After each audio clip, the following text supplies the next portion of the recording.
Hello everyone, this is Addy from aBlogtoWatch.com, and today I'm here in the Isle of Man with Roger Smith in his studio.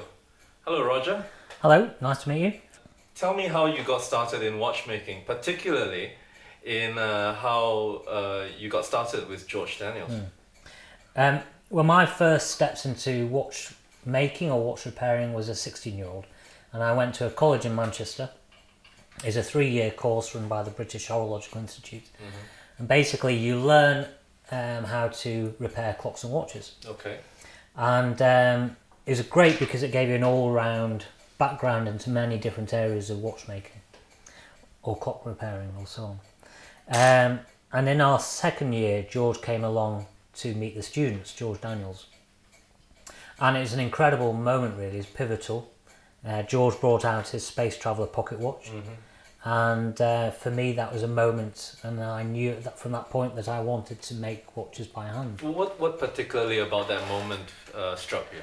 I think it was George himself. He's very charismatic, he had, when he came into the room you noticed, but it's really on seeing the watch, and at the time I was struggling to make very sizable clock components. But George brought out this pocket watch, which was simply exquisite.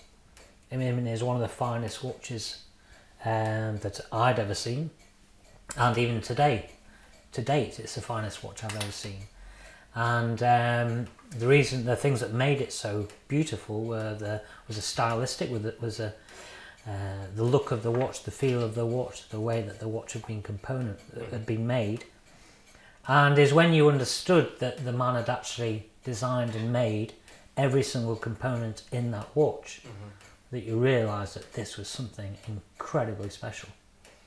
And that's what got me interested. That's what sort of really started this sort of watchmaking bug. And how did you go from there then? From that initial first meeting with George Daniels, how did you go from there? Well, it's very slow. And I finished my British Horological Institute course, and I went to work for a watch repair company in Manchester, repairing very modern watches. And I didn't see much of a future there for me. And I wanted to... I was always thinking about George. I'd read his book, Watchmaking. And I began to think, well, if George could make a watch by hand, he explains how to do it in his book, why can't I make it by hand? And eventually I wrote to George and asked if he'd apprentice me. And he invited me to the Isle of Man. And he said, well, basically, he didn't take on apprentices at the time. But if I wanted to make watches, I should go away and teach myself using his book. And that's basically what happened. I went back home and fortunately set up a very small workshop and started to make my first watch. And what happened after that? Well, the watch was made in about 18 months' time, and it was a very difficult process. I'd never made components so small. I didn't know how to harden and temper the materials. I didn't know the correct materials to be using. There's, as in all sort of good books, I think that the writer often leaves a certain amount is already assumed. Yeah. So how to temper and treat the materials. So there's a lot of research on my behalf, and eventually the watch was made, and it just about worked. And I eventually plucked up courage to take the watch to George Daniels to show it to him, to try and I suppose get his approval. Okay. So I duly took the watch over, and George viewed it and said that it looked too handmade, and I should put the watch to the back of the bench, forget it, and start to make another watch. And he said that a fine handmade watch, should be as good as any watch that's available out there. It should be as good, or if not better. And he told me to go away and concentrate on the 32 disciplines which are involved or were traditionally used in English watchmaking to make a watch by hand. And have you mastered all of them? I have, yes, but it took a long time. It's over 10 years of work of learning all these different disciplines, from case making through to dial making, engine turning, making hands, making wheels, pinions, escapements, balances. Everything had to be mastered. So you can make how much of a watch can you make by hand? Everything except for the balance spring and mainspring. But in my early pocket watches I made everything. I made all the screws, the wheels, the pinions, the plates.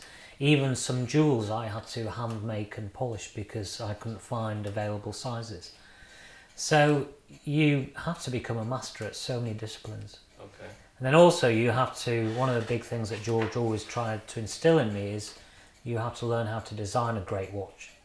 It's all very well being able to make a watch, but you have to design something which is beautiful, which is desirable, and that's also the difficulty. That's something that George had an abundance of.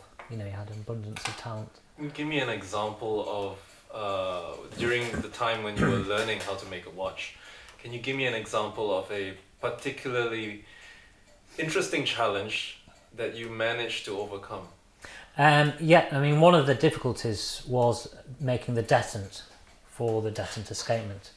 And it's a component which is fairly sizable, particularly in a pocket watch, but is about maybe 12 millimeters long. The thinnest section of it was a blade which had to be thinned down to, I think, about 3 or 4 hundredths of a millimeter, which I think is about half the thickness of a human hair. And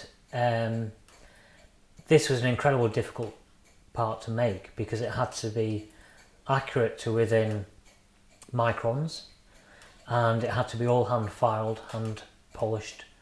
It had to be hardened and tempered by hand. And it's the thing is with making components like this by hand is that you're trying to make them beautiful. Every single component you make has to be beautiful. There's no point making a functional component because that won't interest the potential buyer. It's got to be beautiful. So even an insignificant component like a spring or a lever has to be beautiful. And that's the difficulty. It's combining all these different skills and disciplines into one component. And the detent took me, well, I think it took me about 3 months of hard work before I got one that worked. And it took a further, I think probably about 3-4 months before I got one that looked reasonable. But it wasn't until probably my third watch that I was making a detent that looked nice, that was perfect in all areas. So it's beautifully polished, beautiful styling, and it functioned beautifully. You know, so it is you know, a good 3-4 year sort of process really. Okay. And it's just gradually as my personal skills improved over the years that I was able to make a good part. So it's watchmaking at this level is very, you know, it's a big ask really. So you started, obviously you started your own company. When was that? Well, I mean, I was making watches before I went with George. I made 2 pocket watches. And I managed to secure my first commission literally weeks before George offered me the work over here on the Isle of Man. But I suppose officially I set up my own company in 2001. And then I was a single person working in a spare room making my Series 1 watches. And gradually we've grown. So compared to those days when you first started out, tell me the difference. Well, what's the difference now? I mean, it's huge. I mean, I've grown as a person, as a watchmaker. The watches that I'm making now are totally different to the watches I was making then.